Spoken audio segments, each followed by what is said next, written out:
Master your destiny on 99 FM.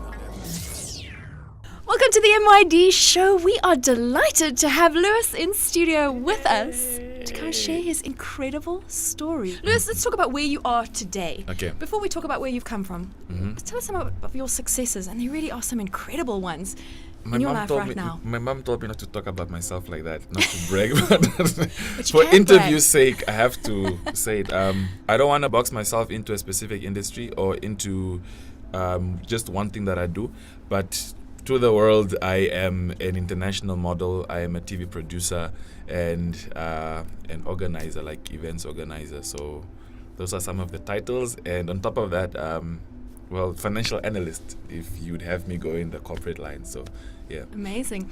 And international model. Yeah. You're going to be jet setting off very shortly to London Fashion Week. Oh my God, I'm so excited. I've only ever seen pictures of celebrities on the front row seats at London Fashion Week, New York Fashion Week, and Paris Fashion Week. It's always been a dream of mine, and I actually told my booker last year that this year, starting 2017, I'm not gonna accept any local gigs or any gigs in Africa. The only gigs I'm gonna do would have to be international. It's either that or nothing. So I guess they were also forced to to steer me in that direction, because I made a conscious decision, and I mean they have to get their 20%. So yeah. You want to take this international. Is it going to be the first Namibian on the runway at London Fashion Week? Yes, definitely. Wow. That's I'm gonna be the first. Am I lying? No, there's Venetia Otto. She's doing really good. She's a former Miss Namibia, and she's all over the world, jet setting, doing fashion weeks. I believe she was the first, but then I'll be the first male. You'll be the first yeah, male. Wonderful. definitely. Let's hear where you came from. Born Okay. in Rundu. What was Yes. your childhood like? Believe it or not, I was an introvert. I was that kid who is always helping the teacher out, writing kids' names. I was class captain. I was the head boy in my school, and then I moved. Okay, still in Rundu. I was head boy. I was part of academics. I did sports. I did extracurricular activities. I was a straight A student. So I was that child, the perfect molded student. Why were you so well behaved? What was your family like, and what life like, and what drove you to be the straight A student that you are? Well, basically, I come from a very Christian family. Both my parents and my siblings and my aunts and aunties, we are religious.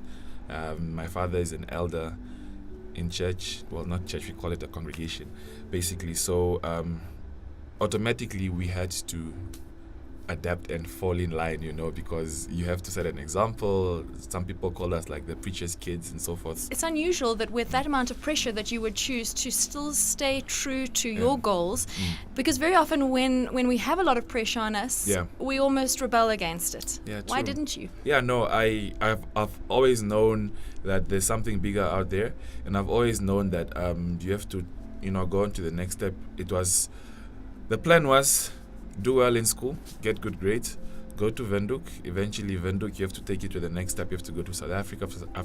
After South Africa, you have to go to the States or Europe or whatever. That was always the plan. I've always known that I would end up somewhere international. There were so many things I hadn't seen, but I would see on TV and so forth. So, keep good grades. It opens doors. So you were eventually. always very goal oriented. I was always goal oriented. That's one thing I can tell you for sure. I always knew what I wanted, besides the career change now.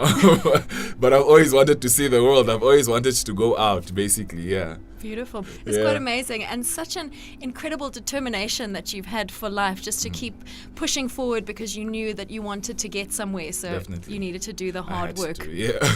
So often in life we forget about the hard work that needs to be done. We have the dreams, but we forget that you really need to put in the work to get the dreams. Exactly. And yeah. you've worked hard to get to where you are I won't today. even lie. I'm not gonna downplay it or anything. I worked my butt off. Just yesterday, I took a drive to the coast because for the past 3 years, I had not gone on vacation. I had not taken a break. I've been working throughout. What I'm doing, all the projects I'm working on, to this day, I'm like, you know what?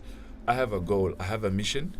I have a calling, and I feel it inside. You might not understand, you might not see, the next person might not understand or see, but this is what I'm here on earth to do. So I'm going to do beautiful. it no matter what. So, and it also it's just a reminder of everyone's life is their own responsibility. Exactly. And if we don't do it, it's not going to happen. Nope. Opportunities are not lost, they're just taken by other people if we let them go. Exactly. So unless you get serious with your own life and take those steps, you never get anywhere. What advice would you have for anybody listening that's looking to fulfill their passions and maybe not sure of what their passions are, how do you direct your life in that regard?